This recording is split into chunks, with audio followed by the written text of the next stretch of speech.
The pine tree. Widely known for its role in the production of quality lumber and is the raw material used to make paper.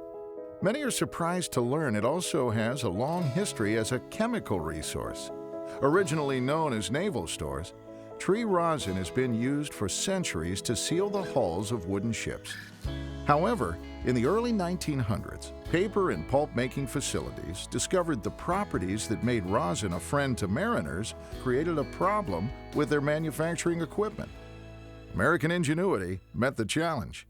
Innovations to the separation and distillation process allowed for the recovery of a co-product and the creation of a new commodity, crude tall oil. Crude tall oil is the sap of the tree.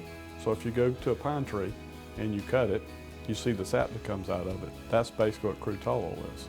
When they cook the tree to make paper, this sap is not part of the cellulose that makes paper. So it's separated out. It doesn't have a value in terms of making paper, has value in making chemicals.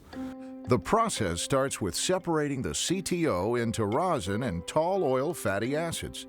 From there, it is further refined and chemically reacted, creating higher value products every step of the way. The chemicals created are intermediate products and are used to make an incredible variety of consumer goods. You may have used one today.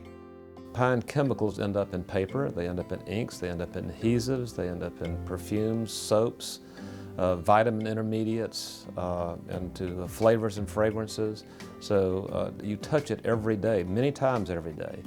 And whether it's oil-field chemicals or a performance-enhancing product for tires, these chemicals all come from a renewable resource.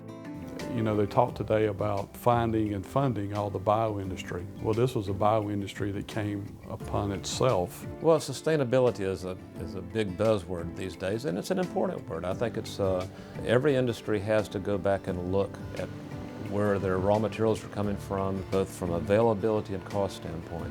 The pulp and paper industry is very strong around the world. North America pulp and paper industry generates more than 50% of the world's supply of CTO. So it's a real cornerstone for this global business.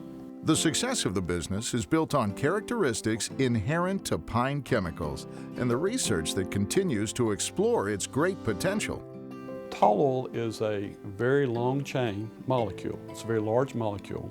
What that does is it gives it a lot of functionality to do different things in its applications.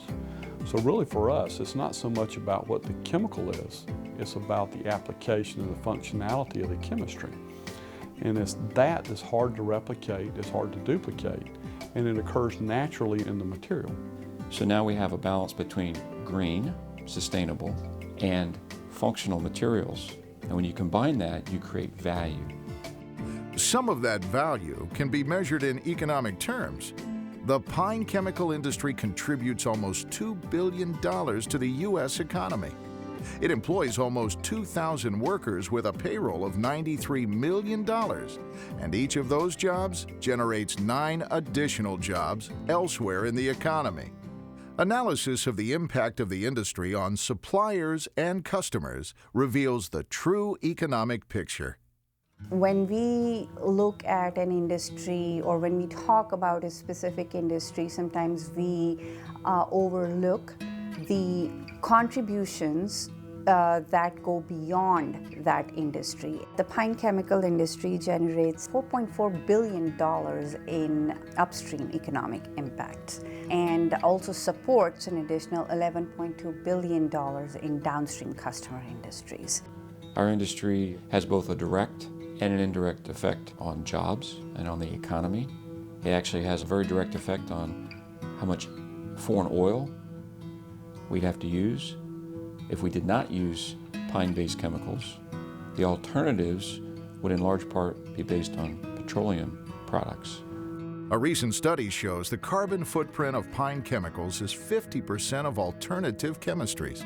However, despite the positive economic, environmental, and societal benefits of pine chemistry, there is a threat to its long-term viability.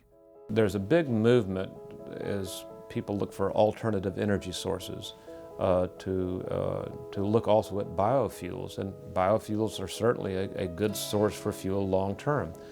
Biofuels can come from a variety of sources. One potential source, crude tall oil. Well, some governments support the use of bioenergy and subsidize those uses. Under pressure to meet progressive energy guidelines, a trend has emerged: the use of incentives or mandates to use crude tall oil as a fuel.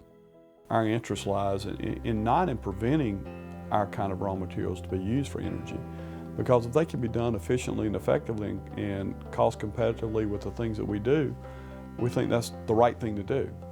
The thing that we're concerned about is if a government comes in and distorts the market.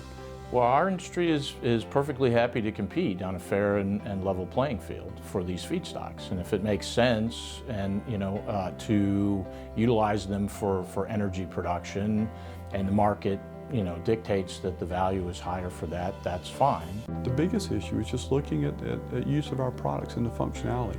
Why would you take something that is so chemically unique and use it as a standard fuel, as opposed to taking something that is not very unique in petroleum and having to build that uniqueness into it? And really that's what the policy would be about. I think the most important thing would be to understand that this industry is here. Well, we want to have state and local governments know about the pine chemical industry and the important value that the pine chemical industry has in the United States and in their community. Pine chemistry, innovative solutions, natural functionality, and economic growth for a sustainable future.